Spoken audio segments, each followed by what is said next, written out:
Olá! No Curta Teológico de hoje, vamos conversar com Nicolas Esteban Panotto. Nicolas é licenciado em Teologia, mestre em Antropologia Social e Política e doutorando em Ciências Sociais. Nicolas dirige o grupo de estudos multidisciplinares sobre a religião e incidência pública e coordena uma empresa de consultorias chamada Serviços Pedagógicos e Teológicos.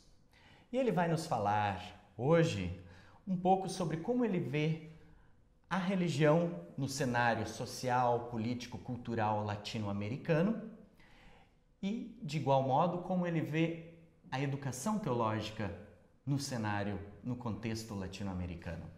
Olá, Nicolas, tudo bem? Boas tardes, tudo bem? Então, Nicolas, quais são...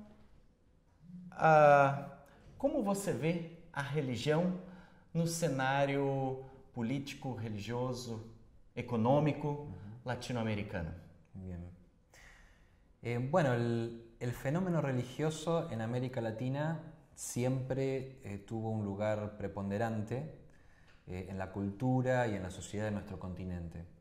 Pero yo creo que en las últimas décadas hemos vivido este proceso de la pluralización del fenómeno religioso y de una mayor presencia a nivel público, lo cual se ha debido a diversas coyunturas, a diversos momentos históricos que tienen que ver con la particularidad de cada país.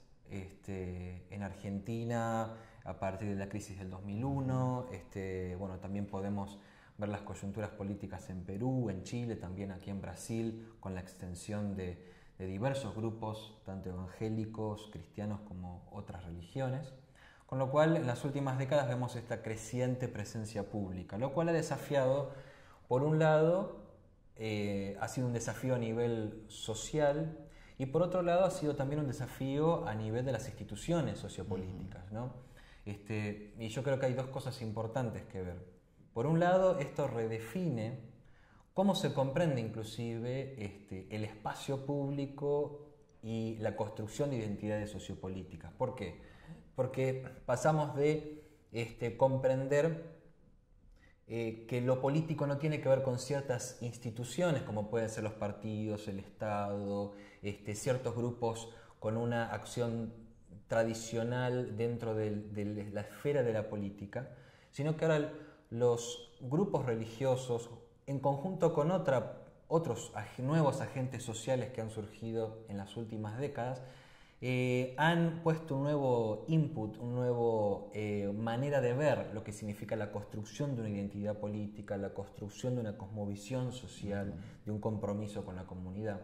Y a su vez, esto es un desafío a nivel más institucional, si se quiere, ya que esta presencia pública, que siempre ha estado, pero que tal vez ahora es más evidente, que es más plural, ha puesto una serie de desafíos a nivel del Estado, a nivel de cómo se trabaja conjuntamente en movimientos sociales o redes con ONGs, donde esto ha llevado a desafiar, bueno, cómo se incluye a los espacios religiosos con su propia lógica, con sus propios desafíos, con sus propias particularidades dentro de un escenario público institucionalizado, dentro del debate de asuntos públicos. Y ahí obviamente que se producen tensiones.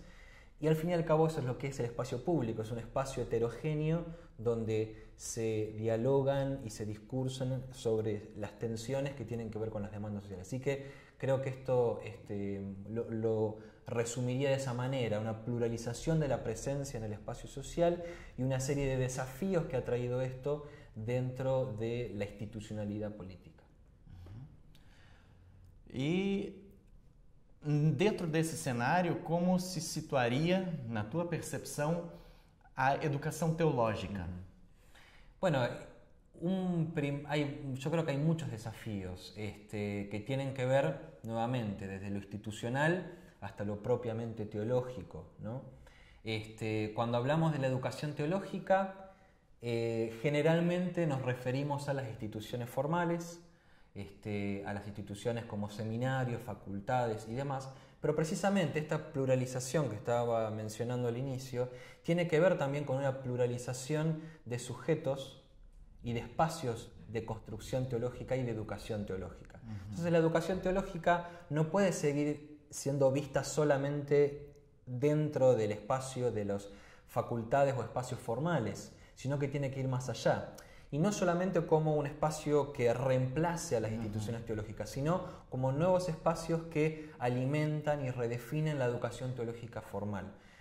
Esta pluralización de sujetos religiosos, que no solamente tiene que ver con distintas religiones, sino que los diferentes sujetos lo vemos en el mismo cristianismo, o sea, hasta sujetos y agentes divergentes y espacios divergentes.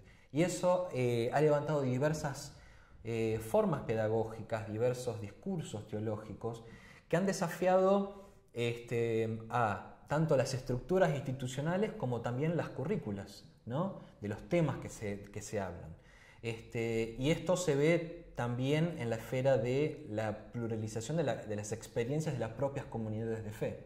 Ahora, el escenario también sigue presentando nuevos desafíos y tensiones cuando hablamos de la educación formal en relación, por ejemplo, a los espacios académicos y a los estados o los ministerios de educación, donde poco a poco, precisamente por esta mayor apertura o pluralización y presencia del espacio religioso, están comenzando a dialogar e intervenir más en lo que son las coyunturas o mejor dicho, los espacios educativos en la teología. Con lo cual esto presenta desafíos a las instituciones teológicas en cómo deben adoptar nuevas instancias de organización y de planificación.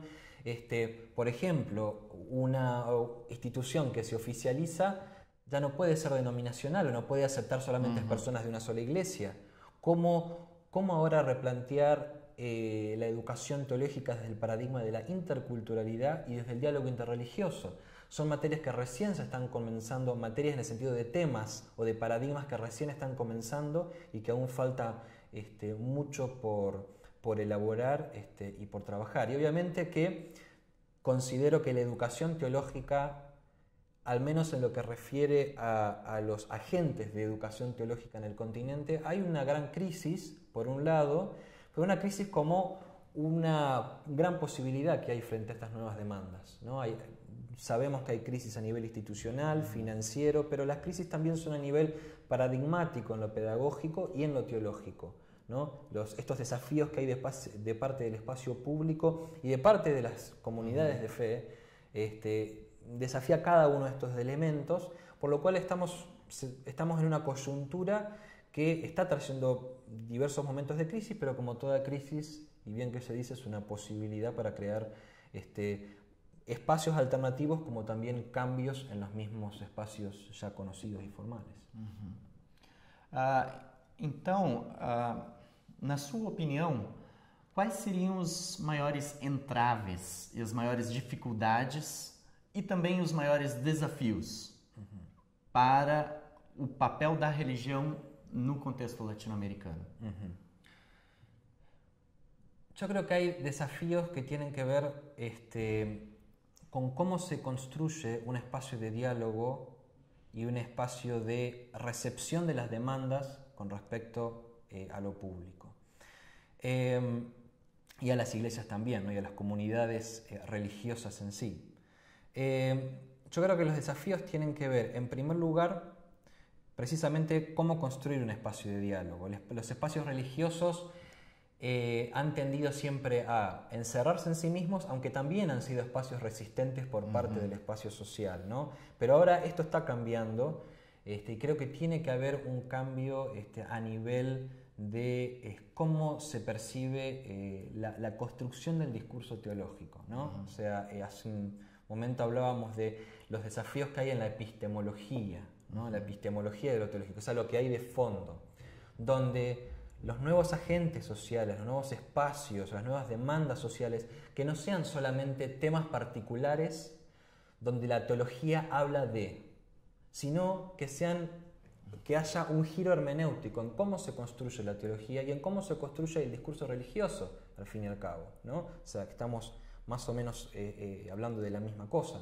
Entonces hace falta, creo, un desafío en darle una vuelta más, de que lo teológico y lo religioso no solamente reaccione frente a, sino que aprendamos a que vivimos en un espacio donde compartimos lenguajes, idiomas, discursos, tensiones sociopolíticas, compartimos marcos socioculturales, y eso tiene que crear y construir un nuevo paradigma de cómo se construye lo teológico. Y eso tiene diversas vertientes. A nivel de las instituciones teológicas, una reformulación de las currículas, de los temas que se tratan. Yo considero personalmente que hace falta mucho diálogo con diversas perspectivas, por ejemplo, socioantropológicas, ¿no? Que se están dando en el mundo académico, y no solamente porque están de moda en el mundo académico, sino porque son teorías que responden a nuevas demandas, con lo cual la teología debe aprender a dialogar con estas nuevas, interdisciplinariamente con nuestras nuevas teorías o marcos teóricos. También aprender nuevamente enfatizo el ver de nuevos sujetos políticos, nuevos sujetos sociales. Y en tercer lugar, yo creo que a nivel ya más institucional de las comunidades de fe, hay que aprender a ver el rol central para la construcción del discurso teológico de las comunidades en sí como espacios hermenéuticos y de los creyentes, ¿no? Nuevamente, para sacar la teología del enclaustramiento, de lo académico o de ciertas instituciones, para abrirlo a todo un escenario que, repito, no es nuevo, sino que siempre estuvo. Las comunidades de fe siempre han creado teología, siempre han construido teología. Los sujetos concretos creyentes también van creando su discurso teológico en el día a día, pero ahora desde un quehacer teológico más amplio. ¿Cómo tomamos eso epistemológicamente? ¿Cómo desafía eso a la construção em si do discurso teológico? Muito bem. Se falamos de teologia em relação ao pensamento, ao diálogo interreligioso, à questão da pluralidade, se remetemos à questão de uma teologia que nasce da base, né? E mesmo de grande papel social, a gente, pensando em América Latina, não tem como não falar da teologia da libertação. Como você vê hoje o papel da teología da libertación no contexto latinoamericano? Bueno, es típica esta frase que es muy cuestionada sobre, bueno, la teología de la liberación ya murió, ya no tiene más presencia, y como muchos sostenemos, no es así. La teología de la liberación en muchos sentidos sigue siendo vigente. Lo que sí, obviamente la teología de la liberación y el discurso de la teología de la liberación requiere de grandes cambios para responder a estos nuevos desafíos. Yo creo que ahí hace falta, bastante camino por caminar, por andar entre los discursos más ortodoxos y las nuevas voces. Mi perspectiva personal es que, como vos bien decías, cuando hablamos de todos estos temas, irremediablemente hablamos de la teología de la liberación. ¿Por qué? Cuando hablamos de los sujetos como sujetos teológicos, cuando hablamos de la necesidad de dialogar con las ciencias sociales, cuando hablamos de la contextualidad de la teología, irremediablemente hablamos de teología de la liberación. Ahora, la teología de la liberación históricamente ha tenido ciertas perspectivas particulares en cómo se enuncia el sujeto. Tradicionalmente ha sido el sujeto pobre o el sujeto oprimido, ¿no? Como este concepto general. Las ciencias sociales también históricamente se han hablado o dialogado con ciertas corrientes socioculturales o socioantropológicas, y también esto ha derivado en diversas lecturas del contexto. Entonces, yo siempre digo lo siguiente: la teología de liberación pudo poner estos temas sobre la mesa: el sujeto, el método y una lectura crítica del contexto y un compromiso con ese contexto. Ahora, esos sujetos, esos métodos o teorías o mediaciones teóricas, como diría Claude Bisboff, y esos contextos van cambiando, ¿no? Y se van pluralizando.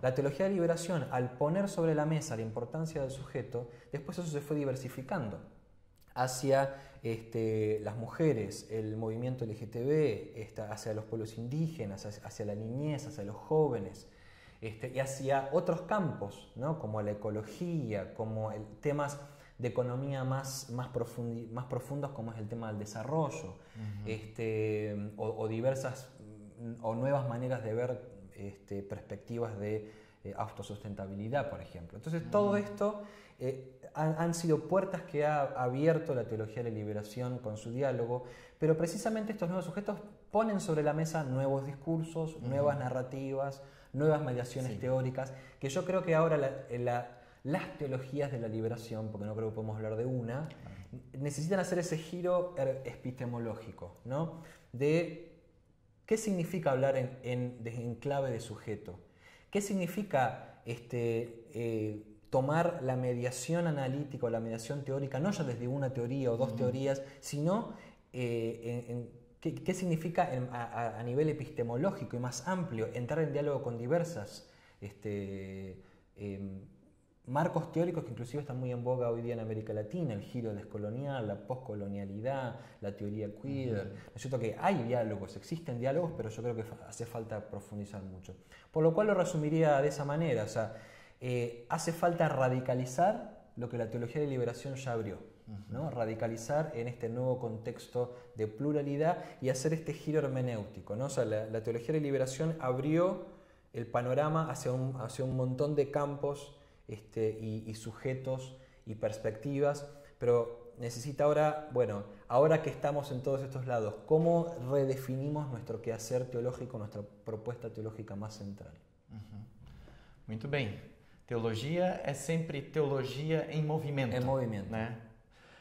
Para finalizar, então, Nicolas, que dicas você daria para aqueles e aquelas que estão se aventurando ou desejam se aventurar pelos caminhos da teologia? La teología. Bueno, a mí en lo personal, la teología ha significado un cambio en mi vida directamente. O sea, la teología tiene que ver siempre con la fe, obviamente. Y estudiar teología ha implicado ciertamente redefiniciones radicales en mi perspectiva de ver la fe y por ende de ver el mundo. Con lo cual para mí la teología no ha sido una carrera más para estudiar o algo para tener un título académico, sino ha implicado fuertes quiebres existenciales, fuertes crisis, crisis que a su vez llevaron a rever mi lugar en el mundo, mi lectura de la realidad e inclusive mi manera de ver la iglesia, con lo cual para mí estudiar teología significó un cambio de vida radical en muchos aspectos. Ahora entiendo que muchos pueden decir, bueno, teología no es una carrera muy en boga. Tampoco diría que si se quieren hacer millonarios estudien teología, porque eso ciertamente no va a ser así. Pero la teología es un campo académico que permite conocer y entrar en diálogo con muchos otros campos del saber. Y yo tengo formación en teología, pero ahora estoy en las ciencias sociales. Y yo me doy cuenta cómo en el campo de los estudios de la religión hace mucha falta de la teología, ¿no? Y los estudios de la religión en este encuadre, ¿no? No estamos hablando de un trabajo, de un estudio de describir una religión, estamos hablando de todas las últimas corrientes que hay con respecto a cómo se vincula lo religioso con lo público, con el Estado, con la vida cotidiana de la gente. Y la teología tiene mucho que decir en ese sentido. Eso desde una perspectiva académica, pero me parece que también desde una perspectiva social o sociopolítica, la teología tiene también mucha importancia. A veces es como que nos dejamos llevar por ciertos mitos que tienen su realidad y que han tenido su lugar en la historia, pero hoy día los movimientos sociales, las ONGs, diversos espacios de militancia tienen otra apertura con respecto al discurso religioso, con respecto al posicionamiento de comunidades de fe y demás. Y yo creo que hay la teología y necesitamos más creyentes, teólogos y teólogas formadas que estén participando de esos espacios, y cuestiones que en el lenguaje popular se habla muy libremente y es muy común hablar de la mística, hablar de la fe, hablar de aquello que nos inspira, ¿no? Que socialmente está es parte de nuestra cotidianeidad, pero tienen un elemento teológico y religioso muy importante. Y desde la teología yo creo que en esos elementos se pueden profundizar mucho, por lo cual aliento plenamente a que a que se estudie la teología, se estudie en profundidad, en un diálogo interdisciplinario y con una amplitud e uma pluralidade de miradas. Muito bem, muito obrigado, Nicolas, Graças pela conversa. E a você, até o próximo Curta Teológico.